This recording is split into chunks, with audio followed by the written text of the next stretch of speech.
नमस्कार, welcome to my channel अमृतवाणी। आज का हमारा टॉपिक है सूर्य ही जगत की आत्मा है।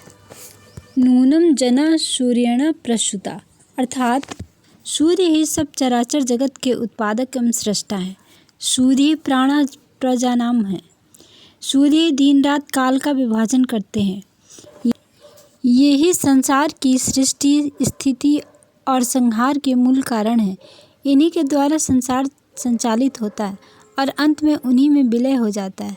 सभी जीवों के प्राण स्वरूप सूर्य अपनी सहस्त्र किरणों से जगत का पालन करते हैं। यही ग्रहाधिपति हैं। अंतरिक्ष में टिमटिमाते नक्षत्र, ग्रह और राशि मंडल इन्हीं को आकर्षण शक्ति से टिके हुए हैं। इनका भौतिक स्वरूप वैज्ञानिकों के लिए अनुसंधान का विषय बना हुआ है। ऋग्वेद कहता है सूर्य ही अपने तेज से सबको प्रकाशित करते हैं।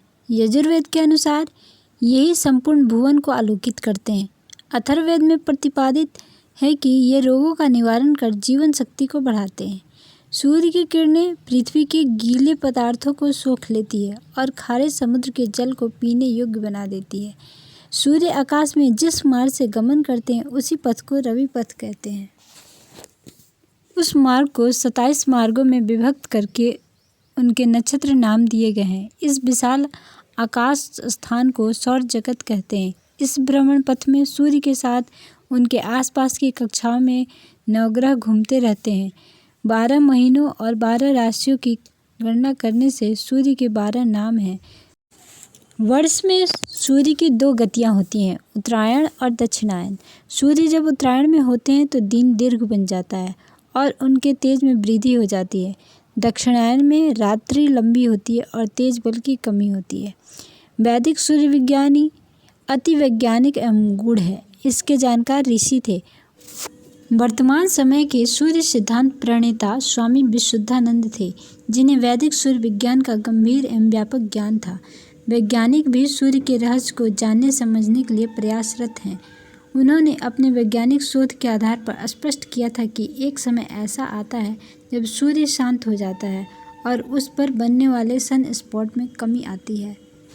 परंतु आधुनिक अनुसंधान यह बताता है कि यह अवधारणा सही नहीं है। इसके अनुसार सूर्य कभी शांत नहीं हो सकता और न हमारे पास ऐसी कोई तकनीक है जिससे उसे शांत किया जा सके।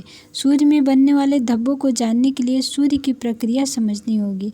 सूर्य की सक्रियता के संपूर्ण चक्र को सोलर साइकिल कहा जाता है। इसकी अवधि लगभग 11 वर्ष होती है। इस चक्र के दौरान सूर्य की सतह पर विशेष धब्बे उभर आते हैं। इन धब्बों को ही सन स्पॉट्स कहा जाता है।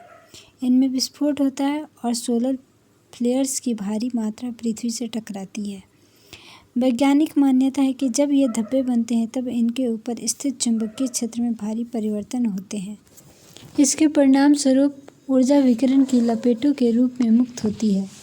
यही सोलर फ्लेयर्स कहलाते हैं। सबसे बड़ी लपट को एक्स फ्लेयर्स कहते हैं। इस पूरी घटना को सोलर मैक्सिमम के नाम से जाना जाता है। 2001 में इस प्रकार की घटना घट चुकी है।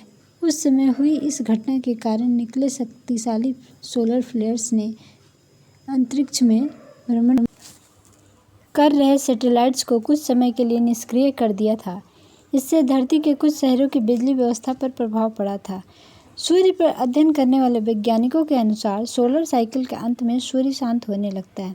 शांति की इस अवस्था में सूर्य पर बने धब्बे कम होने लगते हैं और कभी कभी ये समाप्त भी हो जाते हैं। सूर्य की इस अवधि को सोलर मिनिमम कहते हैं। सूर्य की यह अवस्था सन 2006 में हुई थी। पहले तो यही वैज्ञानिक मान्यता थी, परंतु नासा के मॉर्गन स्पेस फ्लाइट सेंटर के सूर्य विज्ञानी डेविड हैथावे कहते हैं कि सूर्य के बारे में वर्षों पुरानी मान्यता असंगत है। उनके अनुसार सूर्य की सक्रियता रुक नहीं सकती। यह क्रियाशीलता सोलर मिनिमम के समय भी रुकती नहीं है। हैथावे ने अपने सहयोगियों के साथ मिलकर 35 वर्षों में गहन अनुसंधान से 3 सोलर साइकिल्स का अध्ययन किया है। 10 जनवरी 2005 को अन्वेषण कर रहे थे, तब सोलर मैक्सिमम को लगभग 4 साल पूरे हो गए थे। इस समय सूर्य पर केवल 2 धब्बे ही दिखाई दे रहे थे। इन धब्बों में से कोई विशेष प्रकार की गतिविधियां दिखाई नहीं दे रही थी, परंतु इसके ठीक अगले दिन सूर्य पर एक नया धब्बा उभर आया और तेजी से बढ़ते हुए बृहस्पति के आकार का हो गया।